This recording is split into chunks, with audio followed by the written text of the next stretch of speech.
Hi, my name is Amy Laster and I'm the owner of Holistic Therapies and Consulting. And today I'm going to talk to you about infant loss and miscarriage loss because that is what the month of October is about. Infant and Pregnancy Loss Awareness Month. So let's dive right in to try to make this video short. So one of the most common questions that I'm asked is, how do I help somebody who's dealing with this type of loss? And the reality is that you really need to be able to reflect fully on how you deal with your own pain and loss. Because, when you're dealing with somebody who's dealing with grief, is that we want to make it okay, we want to fix it, we want to make it better, and then we want to put it in a box and put it over here and put it on a shelf and put it away and be done with it. And if we cannot sit with our own pain and loss and our own hurt, then we are not going to be able to truly make space for somebody else's pain and loss and witnessing their journey if we can't witness our own. So straight up honest with you, check in with yourself, see if you are able to sit with your own pain and your own hurt in a way that doesn't make you kind of want to be like, oh, it's going to be fine, don't worry about it, and I'm just going to put it over here and not think about it again. That is not useful to people who are in the midst of experiencing grief and loss. You have to really be able to sit there and witness their journey without trying to make it better.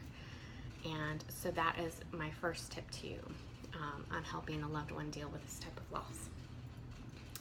The second one that I'm going to tell you is something that I hear from the community all the time, which is, oh my gosh, my sister, my mother, my cousin, my best friend, whoever it was, said to me that they couldn't believe that I wasn't over my loss already. And that is a very painful thing to hear, because this is a process. It's as unique as the situation and circumstances of which the loss occurred. And everyone is going to go through this process differently. There's no right way to grieve someone. There's no right way to grieve your baby. The fact is that it was their baby and they lost their baby, and that is a very painful experience, and it takes time to heal from that. And and so we need to give room, we need to give allowance. If you find yourself getting frustrated or irritated because you feel like, oh my gosh, this has been going on long enough, it's been 3 months, it's been 6 months, it's been 1 month, that's okay. They're going through their own process. As long as you don't feel like your loved one is getting stuck in it, then that is something else to think about. But the reality is grief is very unique. There's no right way to go through the grief process. And sometimes, you'll start out at denial and move to sadness, and sometimes you'll jump right to acceptance, and then sometimes you take from acceptance and you go to anger.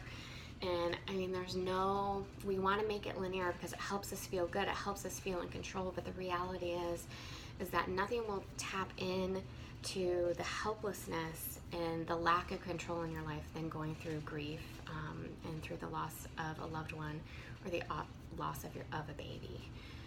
So if you find yourself getting frustrated with that, just take a deep breath, step back, and ask yourself, should this person be over this pain, or should this love that they have for this person or this baby end? And I think sometimes when we think about it that way, it kind of gives us a point of reflection of that, love doesn't end. It changes, and sometimes our relationship with people can take different shapes and evolve over time. And so then, that kind of gives us a moment to pause and say, is this fair to expect, for this love and this relationship to end? And, some would say no, and some would say yes. I come from the fact that relationships evolve over time, and even the relationship with a loved one who you've lost or a baby that you've lost, that relationship and to that memory and to that love will evolve and change over time. So those are the two things that, the two tips that I would give you in this video. I'm going to try and include a couple of more tips in the section below, so try, go and check those out.